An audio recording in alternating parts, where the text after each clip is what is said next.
Romanos capítulo 10, versículos del 1 al 13. Leeremos Romanos 10 del 1 al 13 y al mismo tiempo les invito a que de una vez tengamos a la mano en la página 33 del libro azul de Confesiones las preguntas 22 y 23 del Catecismo de Heidelberg. Les repito entonces, vamos a leer primero Romanos capítulo 10 del 1 al 13 y a continuación las preguntas 22 y 23 de nuestro Catecismo. Página 33 del libro de Confesiones. Comenzamos la lectura entonces con Romanos capítulo 10 del 1 en adelante. Esta es palabra de Dios. Hermanos, ciertamente el anhelo de mi corazón y mi oración a Dios por Israel es para salvación. Porque yo les doy testimonio de que tienen celo de Dios, pero no conforme a ciencia. Porque ignorando la justicia de Dios y procurando establecer la suya propia, no se han sujetado a la justicia de Dios. Porque el fin de la ley es Cristo, para justicia a todo aquel que cree. Porque la justicia que es por la ley de Moisés, porque de la justicia que es por la ley, Moisés escribe así: el hombre que haga estas cosas vivirá por ellas. Pero la justicia que es por la fe dice así: no digas en tu corazón quién subirá al cielo, esto es para traer abajo a Cristo. O quién descenderá al abismo, esto es para hacer subir a Cristo de entre los muertos. Mas, ¿qué dice? Cerca de ti está la palabra, en tu boca y en tu corazón. Esta es la palabra de fe que predicamos, que si confesares con tu boca que Jesús es el Señor, y creyeres en tu corazón que Dios le levantó de los muertos, serás salvo. Porque con el corazón se cree para justicia, pero con la boca se confiesa para salvación. Pues la Escritura dice: todo aquel que en él creyere no será avergonzado. Porque no hay diferencia entre judío y griego, pues el mismo que es Señor de todos es rico para con todos los que le invocan. Porque todo aquel que invocare el nombre del Señor será salvo. Amén. Leemos así en la pregunta 22 y 23 del Catecismo. Primero, pregunta 22. ¿Qué es lo que debe creer el cristiano? Respuesta: todo lo que se nos ha prometido en el Santo Evangelio, sumariamente o resumidamente contenido en el símbolo apostólico, en cuyos artículos se expresa la fe universal e infalible de todos los cristianos. Pregunta 23. ¿Y qué dicen estos artículos? Respuesta: creo en Dios Padre Todopoderoso, Creador del cielo y de la tierra.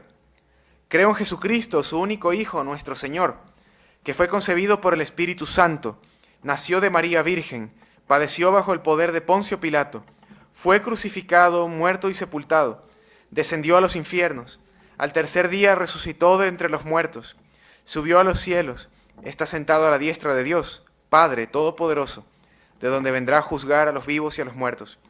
Creo en el Espíritu Santo, una santa Iglesia católica, la comunión de los santos, la remisión de los pecados, la resurrección del cuerpo y la vida eterna.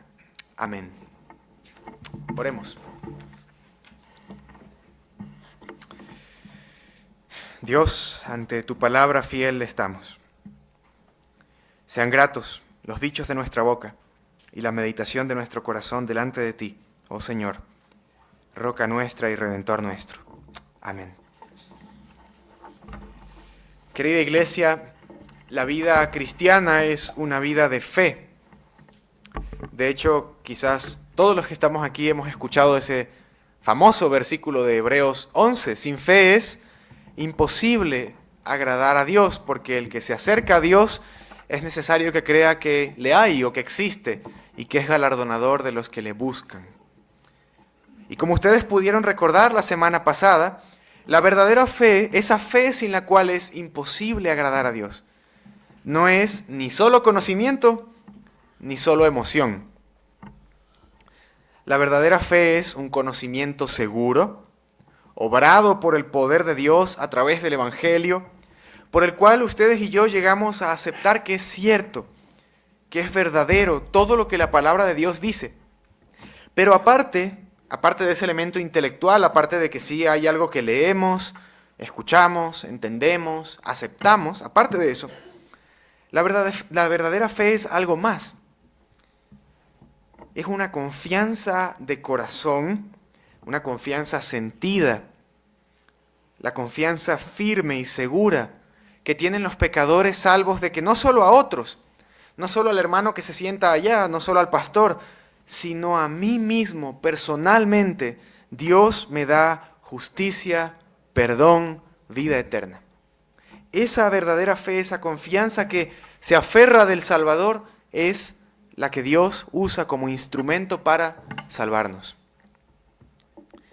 ¿Y por qué es importante hablar de la verdadera fe? Bueno, eso ustedes también lo vieron la semana pasada, porque nos dice la pregunta 20 del Catecismo, y la Biblia lo enseña por todos lados, no todos los hijos de Adán se salvan.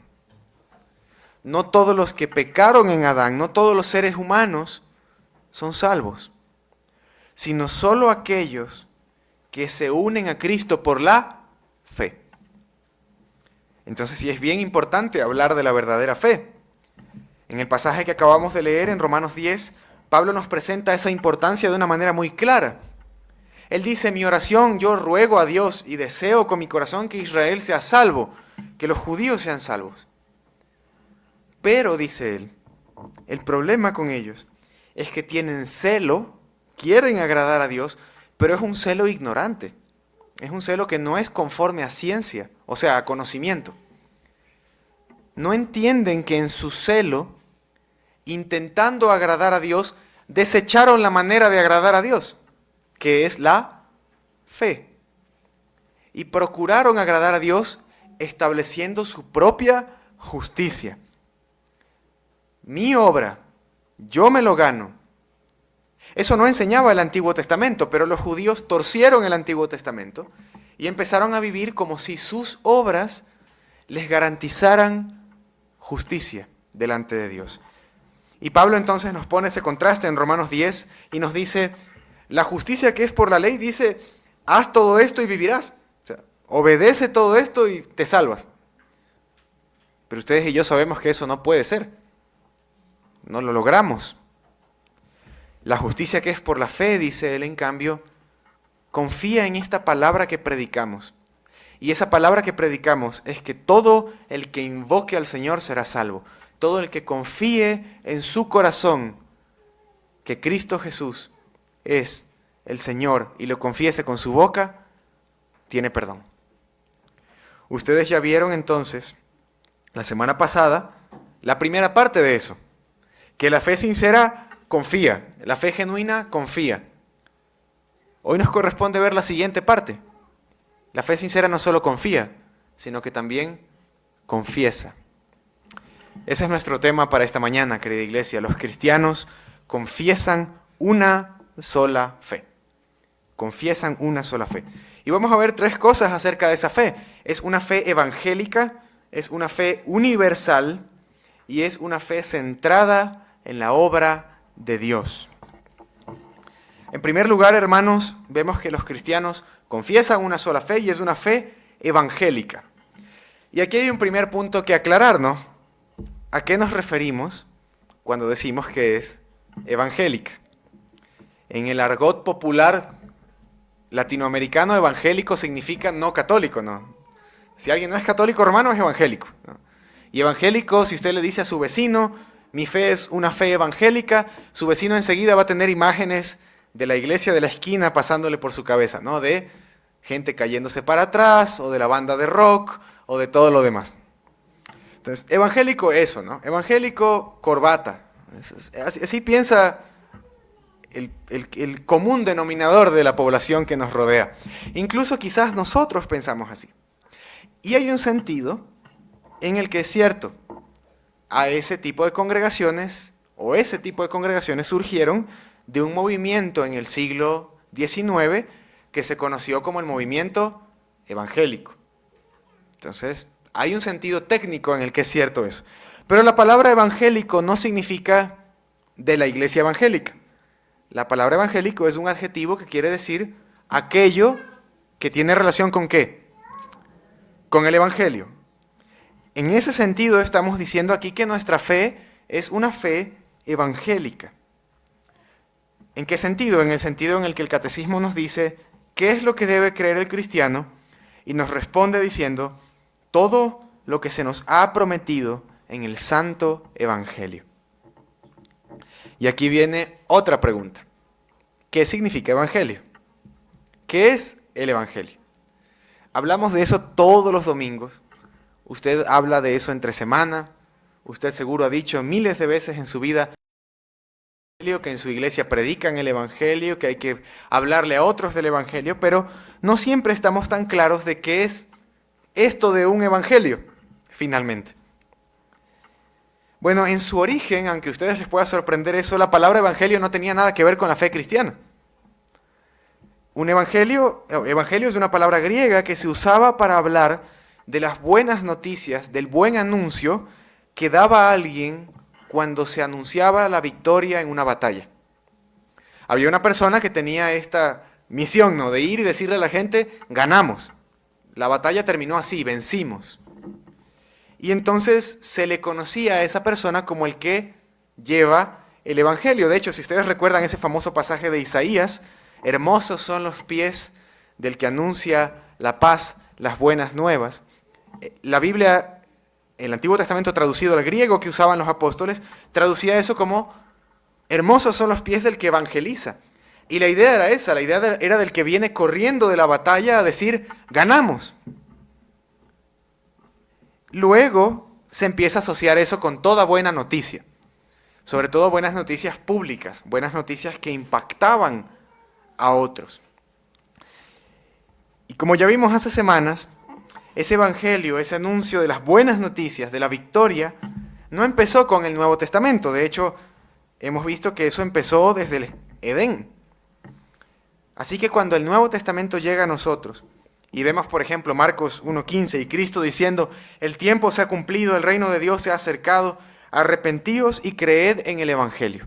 La gente que escuchó eso ya sabía a qué se refería a Cristo. O sea, no fue que tuvieron que preguntarle, ¿qué es eso de evangelio? Ya entendían a qué se refería. Se refería a que las profecías que Dios había hecho desde el Edén, las promesas de Dios, se habían cumplido. Había llegado el ungido de Dios, el hijo de la mujer que iba a aplastar a la serpiente. Había llegado el hijo de Abraham, ¿se acuerdan? Que bendeciría a todas las familias de la tierra. Había llegado el hijo de David, que Dios le había prometido iba a reinar para siempre. Él había llegado. Por eso si ustedes leen Lucas capítulo 1 y capítulo 2, la gente entiende claramente qué significaba el nacimiento de Cristo. Zacarías, María, Simeón componen cantos diciendo, Señor, tú has cumplido las promesas que le hiciste a Abraham. El evangelio se había cumplido. Entonces, el primer aspecto que vemos acerca de nuestra fe, hermanos, es que está cimentada en ese evangelio. Nuestra fe descansa en el evangelio de Cristo, en la buena noticia de que Él ha venido, ha vencido y reina. Como veremos en los siguientes 2 puntos, hay un resumen de qué dice ese evangelio. Un resumen que quizás algunos de ustedes escucharon hace un momento y se espantaron, ¿no? La siguiente pregunta. Pero antes de llegar a eso, yo sé que todos están con la palabra católica taladrándoles acá, preocupados. Vamos a llegar a ese resumen que se nos dio. Pero antes de eso, antes de hablar del contenido del evangelio, yo quisiera que meditemos por un momento en 2 aspectos, 2 implicaciones que hay cada vez que usted dice que cree en el evangelio. Y esas 2 son las siguientes. Primero, que la fe cristiana descansa en promesas. Y segundo, que la fe cristiana trae buenas noticias. La fe cristiana entonces descansa en promesas. El catecismo nos presenta eso y nos dice que el evangelio incluye todo lo que se nos ha prometido.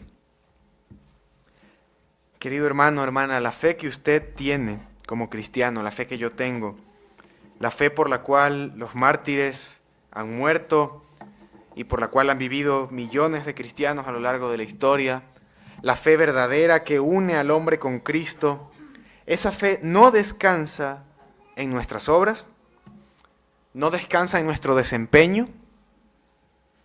Nuestra fe no descansa en cuánto sentimos fe o sentimos que creemos, o en si emocionalmente yo me siento en paz con Dios, o si emocionalmente hoy en la mañana yo sentí a Dios cerca o lejos.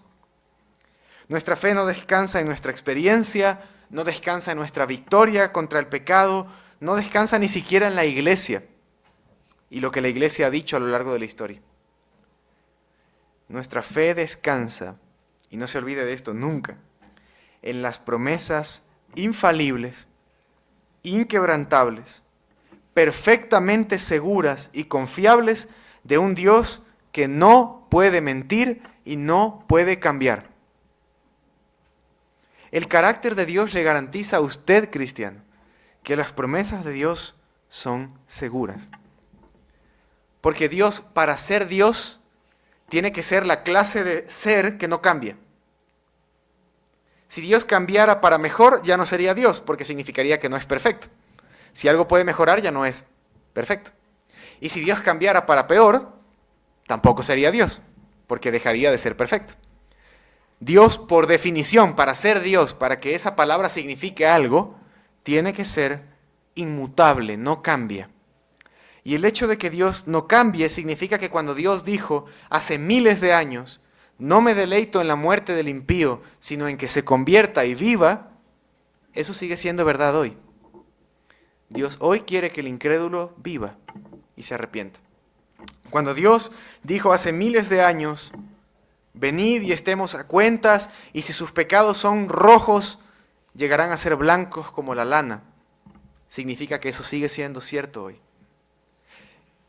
El carácter de Dios le asegura a usted que todas las promesas del Evangelio son para usted si las cree.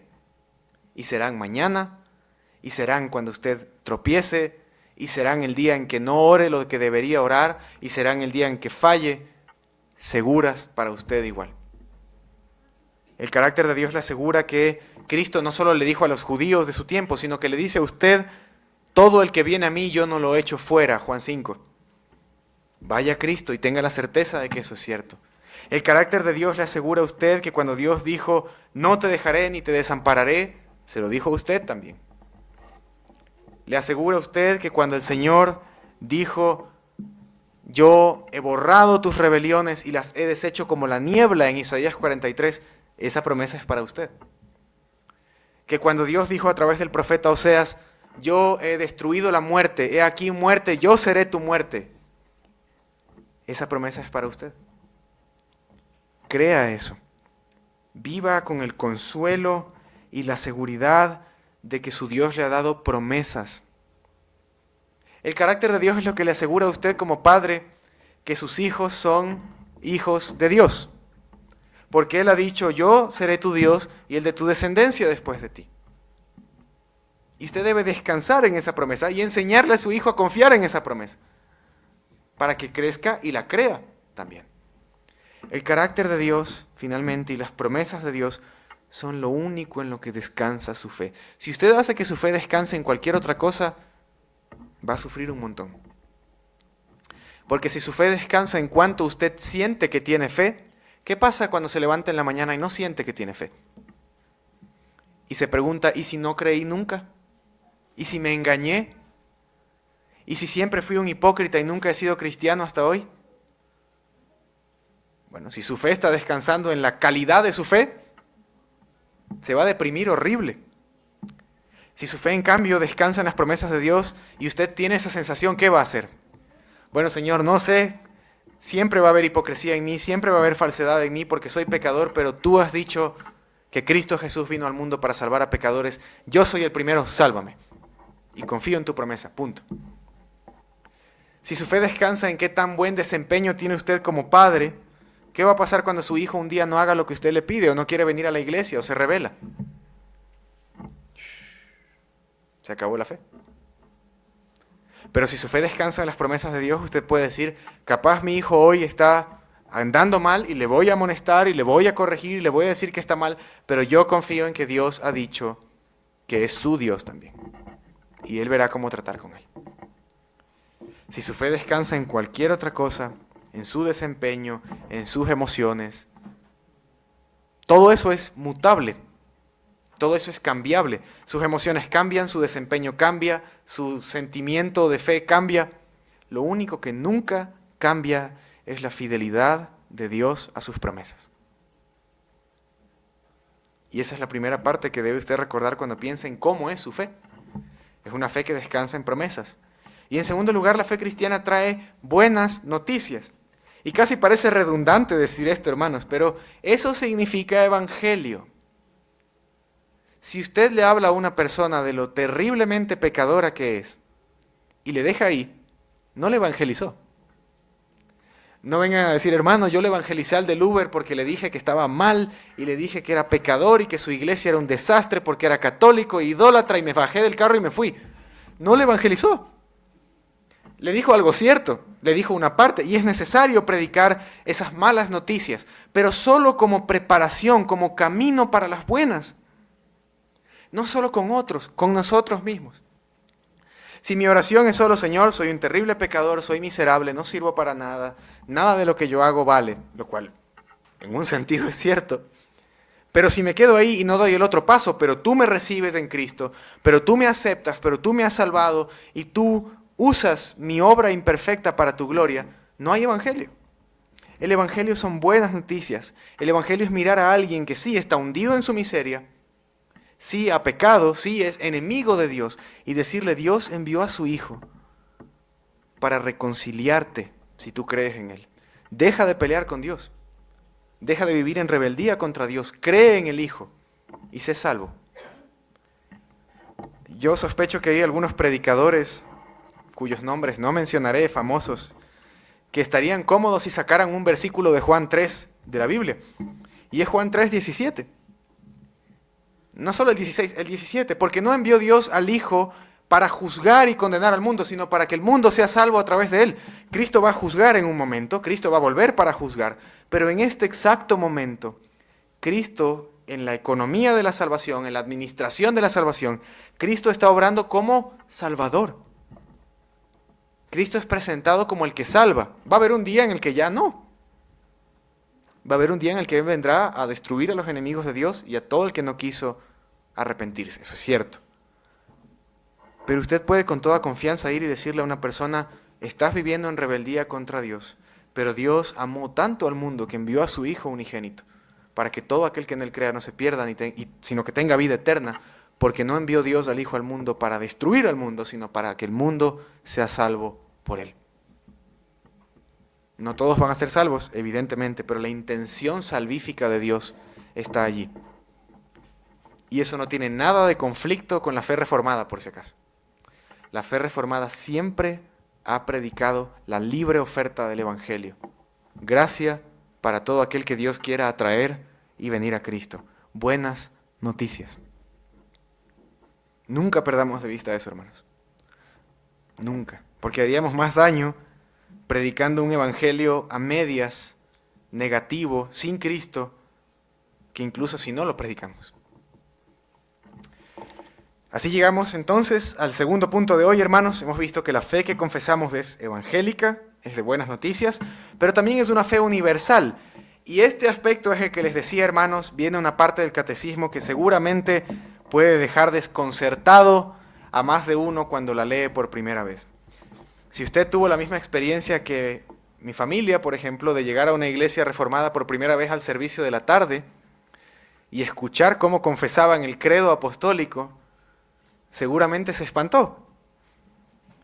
Si usted tuvo la experiencia de tomar el catecismo y empezar a leer, a ver qué creen los reformados, y se llegó a esta parte, ¿cómo?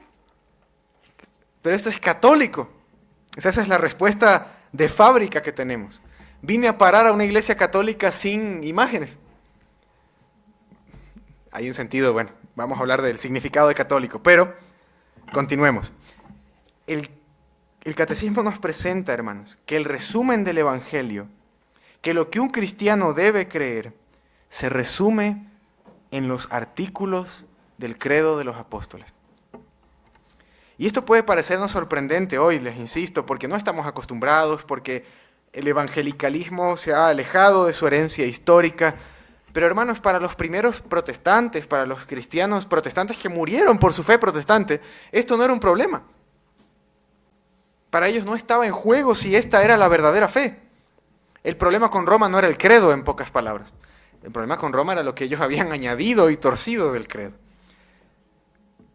Este catecismo fue escrito, como ya se les dijo un par de veces, para instruir a personas que salían de la iglesia de Roma, en Alemania, y llegaban a creer en el Evangelio y en la fe bíblica y en la Reforma.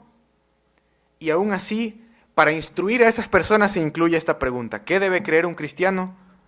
Todo lo que se resume en el credo. Si esto es algo nuevo para usted, o incluso si ya lo sabíamos algunos de nosotros, hay dos cosas que es importante considerar. La primera es una pregunta que quizás usted se está haciendo. ¿La Biblia me permite a mí y le permite a usted confesar y resumir su fe a través de un credo? Porque la Biblia es nuestra única autoridad de fe y práctica última y definitiva. Si la Biblia nos dijera nunca puedes usar un credo, nosotros estaríamos pecando al hacer esto. Entonces la pregunta es, ¿la Biblia permite que hagamos esto? Bueno, para empezar, tenemos que saber qué es un credo. Y es simplemente una palabra en latín que significa creo. Yo creo. Es un verbo conjugado, yo creo. Un credo es una afirmación entonces de lo que yo creo, de lo que usted cree. Y todo el mundo usa credos, aunque no siempre lo dicen. Quizás ustedes recordarán algunos, no sé, en mi caso en el colegio, mis profesores ateos, naturalistas, que creían que el universo era eterno, me enseñaban a repetir como lorito que la materia no se crea ni se destruye, sino que solo todo se sabe en un credo, ¿ya vieron? ¿En serio? Es un credo que está negando la creación. La materia no se crea. Siempre ha existido. Y se lo memorizaron. Y yo también. Pero eso se repite todo el tiempo. O su vecino ateo que le dice, la verdad es relativa. Tu verdad, mi verdad. Eso es un credo, es su afirmación de su fe. Él tiene fe en que eso es cierto, en que la verdad es relativa. Y así con cada religión, incluyendo la religión que niega la existencia de un Dios, el ateísmo. Queridos hermanos, todo el mundo tiene un credo. La cosa es, si vamos a la Biblia, también vemos que la práctica del pueblo de Dios siempre fue confesar su fe a través de una forma de palabras. Ustedes pueden acompañarme en su Biblia y si no, pueden escuchar. Yo voy a leer un par de textos. El primero es Deuteronomio capítulo 26. Deuteronomio capítulo 26. Vamos a ver cuál era la práctica del pueblo de Dios en el Antiguo Testamento. Y vamos a leer los versículos del 1 al 11. Deuteronomio 26. Empieza así. Cuando hayas entrado en la tierra que Jehová tu Dios te da por herencia y tomes posesión de ella y la habites, entonces tomarás de las primicias de todos los frutos que sacares de la tierra que Jehová tu Dios te da, y los pondrás en una canasta, e irás al lugar que Jehová tu Dios escogiere para hacer habitar allí su nombre. Está hablando de un servicio de adoración que Israel tenía en el año, en el que debían llevar sus primeras cosechas al templo, a adorar con ellas. Y te presentarás al sacerdote, versículo 3, que hubiere en aquellos días y le dirás, declaro hoy a Jehová tu Dios que he entrado en la tierra que juró Jehová a nuestros padres que nos daría. Y el sacerdote tomará la canasta de tu mano y la pondrá delante del altar de Jehová tu Dios. Entonces hablarás y dirás delante de Jehová tu Dios, un arameo a punto de perecer fue mi padre, el cual descendió a Egipto y habitó allí con pocos hombres. Y allí creció y llegó a ser una nación grande, fuerte y numerosa. Y los egipcios nos maltrataron y nos afligieron y pusieron sobre nosotros dura servidumbre. Y clamamos a Jehová, el Dios de nuestros padres, y Jehová oyó nuestra voz y vio nuestra aflicción, nuestro trabajo y nuestra opresión. Y Jehová nos sacó de Egipto con mano fuerte y con brazo extendido, con grande espanto y con señales y con milagros, y nos trajo a este lugar y nos dio esta tierra, tierra que fluye leche y miel. Y ahora, he aquí he traído las primicias del fruto de la tierra que me diste, oh Jehová, y lo dejarás delante de Jehová tu Dios, y adorarás delante de Jehová tu Dios, y te alegrarás en todo el bien que Jehová tu Dios te haya dado, a ti y a tu casa, así como el levita y el extranjero que está en medio de ti. Y usted dirá, ¿qué tiene que ver esto con el credo? Bueno, si ustedes leyeron con atención, Moisés le está diciendo a Israel que todo ciudadano de Israel, todo miembro del pueblo de Dios, debía repetir estas palabras al presentarse delante de Dios y adorar en el servicio de las primicias. Debía venir ante Dios y decir ¿qué cosa? Un resumen de lo que Dios había hecho por ellos. Empieza diciendo un arameo, o sea, Jacob, a punto de perecer, anciano, fue a Egipto y fueron pocos y nos maltrataron, pero Dios nos sacó de Egipto y cumplió su promesa y ahora estamos en esta tierra y ahora vivimos para Dios. Un resumen de la salvación que Dios había obrado para Israel. Y ojo, no era esto simplemente una indicación de lo que debían hacer.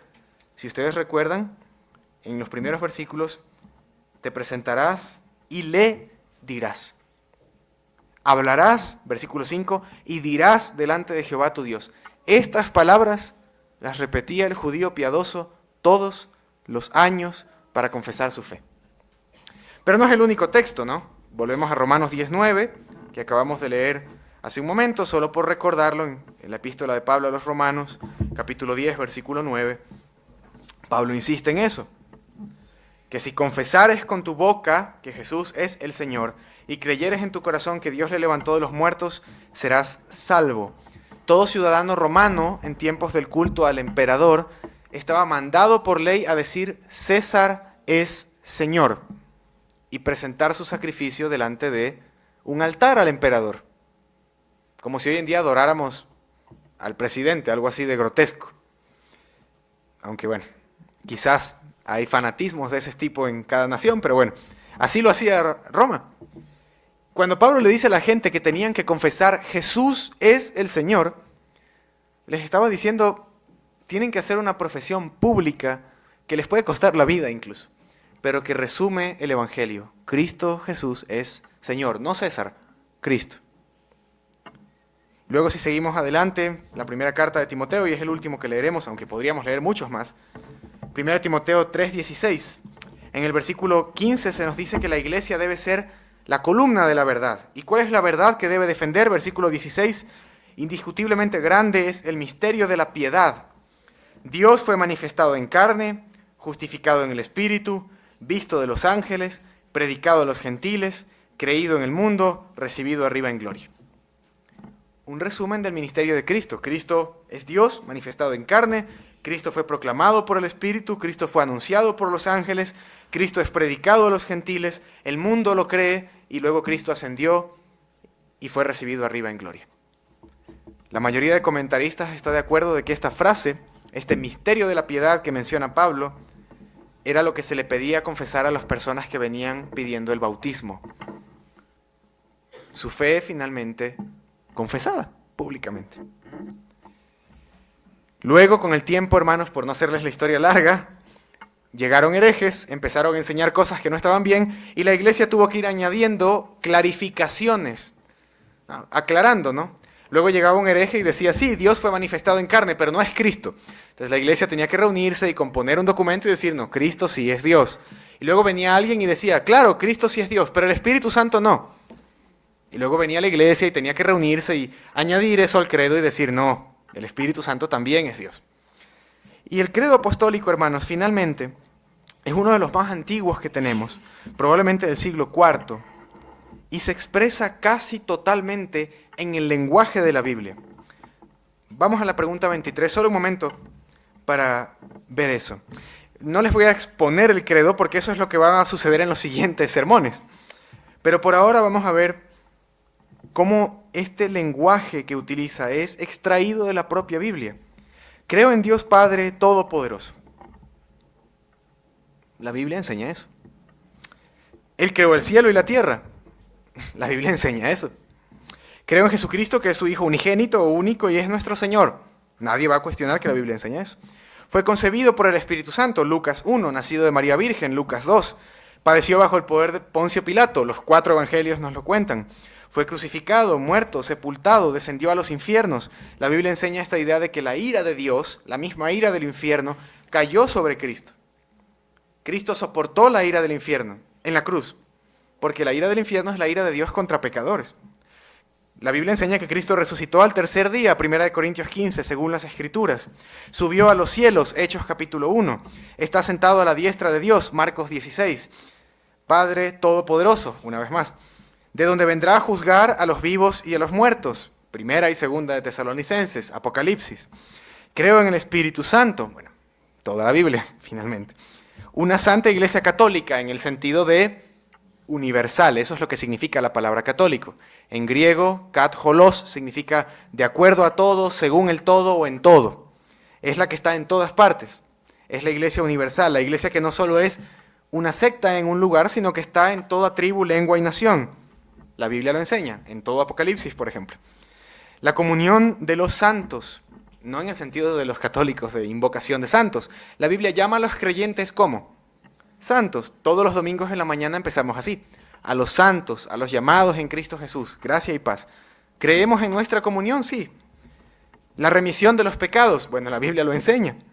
La resurrección del cuerpo, otra vez, 1 Corintios 15, y la vida eterna, Juan 3:16, etc.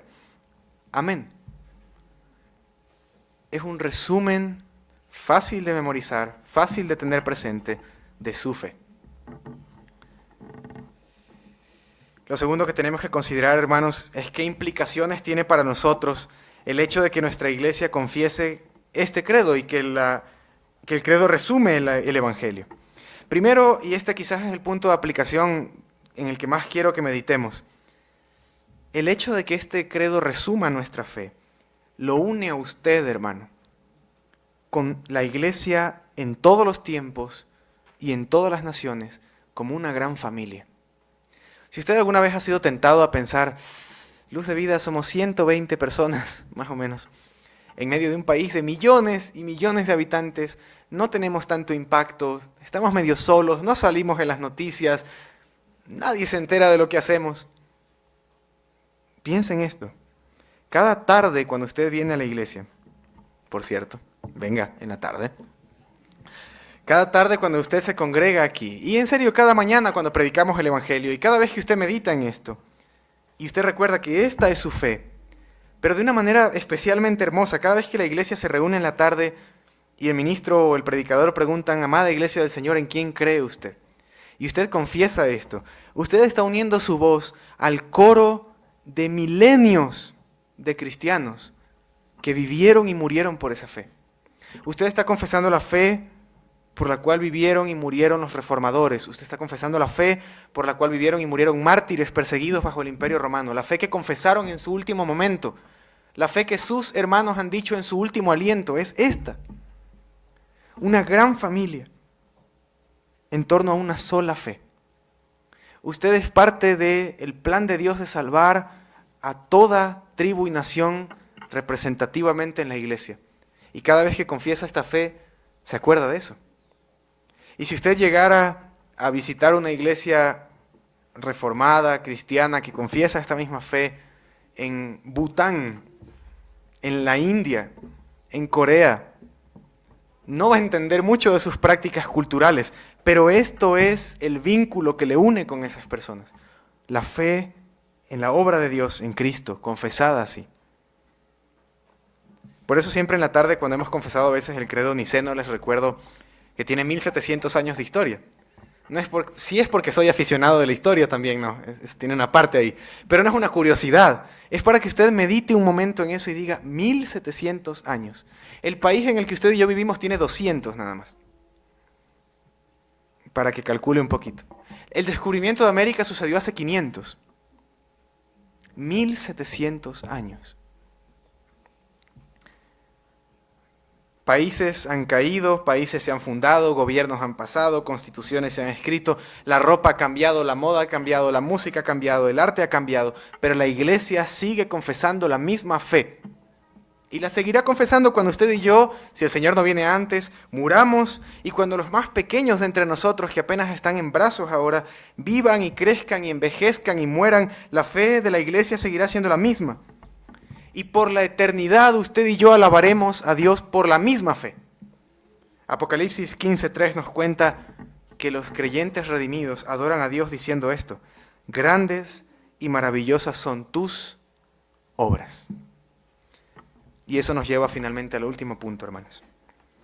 La fe cristiana es una fe centrada en la obra de Dios. Si ustedes prestaron atención a la lectura del credo, van a entender por qué les digo esto. Quizás a algunos de ustedes les ha pasado, quizás a algunos de nosotros no, pero en algún momento de nuestras vidas, usted y yo vamos a estar conversando con alguien en una reunión y la conversación va a dar la vuelta y va a sonar algo así, o alguien le va a hacer esta pregunta. Y finalmente, ¿qué es lo esencial del cristianismo? ¿Qué es eso de ser cristiano? ¿Qué hay en la esencia de eso? Y quizás usted va a tener la tentación de responder de un montón de maneras. El amor al prójimo, la ayuda social, eso es ser cristiano. La piedad, vivir, orar mucho, eso es ser cristiano, eso es el cristianismo. Todo eso está bien, hay que amar al prójimo, hay que ayudar al pobre, hay que tener piedad.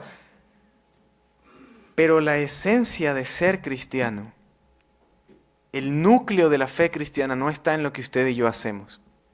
Está en la obra de Dios, en lo que Dios ha hecho. ¿Qué debe creer el cristiano? Lo que ha prometido el Evangelio. ¿Qué ha prometido Dios? ¿Cómo se resume eso? En el credo. ¿Y qué dice? ¿De qué habla ese credo? ¿De qué nos muestra el credo? De la obra de Dios. Nos habla de Dios el Padre y de cómo Él creó el cielo y la tierra. Su obra, no mía. Nos habla de Jesucristo, de cómo Él se encarnó, de cómo Él padeció, de cómo Él fue crucificado, de cómo Él sufrió la muerte, la sepultura, de cómo Él sufrió la ira de Dios y se levantó al tercer día y subió a los cielos y gobierna. Su obra, no la mía. De cómo Él vendrá para juzgar a vivos y muertos, no yo. Nos habla del Espíritu Santo y de su obra al unir a una iglesia, su obra al darle comunión a los creyentes, su obra al aplicarnos el perdón de los pecados, su obra, y finalmente al resucitar nuestros cuerpos y darnos vida eterna, su obra. Grandes y maravillosas son sus obras. ¿Por qué esto es importante, hermanos? Finalmente, porque si el centro de la fe cristiana es la obra de Dios, ¿en qué deben ocuparse más nuestros pensamientos? En si yo oré o no oré lo suficiente, en si yo soy o no soy lo suficientemente bueno, en si mañana va a ganar este candidato o aquel candidato, o en cómo Dios está obrando. Si el centro de la fe cristiana es lo que Dios ha hecho, ¿de qué debe hablar usted cuando evangeliza? Pero ¿en qué caemos? ¿No? Primero de mí, ¿no? De mi testimonio, de lo que yo hago, de cómo yo he cambiado. Hay un lugar para eso, pero si no le hablamos a alguien de lo que Dios ha hecho. Por cierto, es de tremenda utilidad memorizar el credo para eso. Si usted está en el medio de la calle y alguien le dice, bueno, ¿y en qué crees tú? ¿Qué es eso del Evangelio? Y no tengo la Biblia aún tratado a la mano, pero me acuerdo y me memoricé esto, al menos le puedo decir, yo creo que Dios creó todo, y creo que el hombre cayó, pero Él envió a Jesucristo, su Hijo, que vivió, murió, resucitó, y ahora reina y vendrá a juzgar a vivos y muertos, y por eso debes arrepentirte. Y ser lleno del Espíritu Santo, y unirte a la iglesia, y tener comunión con los santos para experimentar perdón de pecados, y que cuando mueras tu cuerpo resucite. Y vivas para siempre en vida eterna con gloria con Cristo. El Evangelio, una herramienta evangelística aparte. Si el centro de la fe cristiana es la obra de Dios, ¿con qué mentalidad debe despertarse usted y debo despertarme yo para ir a trabajar, a estudiar, a atender a mi familia? No tanto lo que a mí me molesta de este día, sino lo que Dios hizo por mí, lo que Dios está haciendo ahora en mí y lo que Dios hará también. Eso es lo que debe inundar nuestro corazón y nuestros pensamientos. Podría decirse mucho más, hermanos, pero para concluir este sermón, no queda otra cosa sino una, hermanos. Rogarles que atesoremos esta preciosa fe más y más cada día. Esta fe nos ha sido encomendada, dice la carta de Judas. Ustedes y yo somos los llamados por Dios, incluso ustedes niños, que están aprendiendo esta fe recién ahorita. Dios les llama a ustedes, nos llama a nosotros, a guardar esta fe, a aprenderla, a defenderla, a creerla, a enseñarla a otros, a transmitirla a nuestros hijos, a nuestros nietos y a todos los que podamos alcanzar con el mensaje del Evangelio. El mundo en el que usted vive, hermano, hermana, está confundido, está repleto de ideologías torcidas. Y usted y yo, cristianos, cristianas, somos quienes debemos recordarle al mundo que hay un Dios que creó todo, que hay un Dios que se encarnó, vivió, murió, resucitó, reina y volverá, que hay un Dios que nos santifica, nos une en un solo pueblo, nos perdona y nos da esperanza. Que el Señor nos ayude a vivir así hasta que efectivamente la voz de Cristo resuene, los muertos la oigan y se levanten de la tumba y vivamos para siempre cantándole el canto de Moisés, el canto del Cordero de Apocalipsis 15. Grandes y maravillosas son tus obras. Amén. Padre bueno, gracias Señor por la fe una vez dada a los santos, que no solo cree y confiesa y descansa, sino que también anuncia lo que tú has hecho. Ten piedad de nosotros por cuantas veces no pensamos en esto, no hablamos de esto, por esa amnesia teológica que tenemos, que nos hace sacarte a ti de la ecuación, olvidar tu providencia, olvidar a Cristo y su obra, olvidar al Espíritu Santo. Concede que en el resto de sermones que vendrán, Señor, este pueblo tuyo pueda recibir instrucción y aprender más qué cree acerca de Dios el Padre, qué cree acerca del Hijo, qué cree acerca del Espíritu. Y que en esa fe universal, católica en el sentido correcto de esa palabra, rechacemos los errores de Roma y de cualquier otra iglesia falsa, pero nos aferremos siempre con total confianza a tu obra, a lo que tú has hecho por salvarnos. Porque tuyo es el reino y el poder y la gloria por siempre. Amén.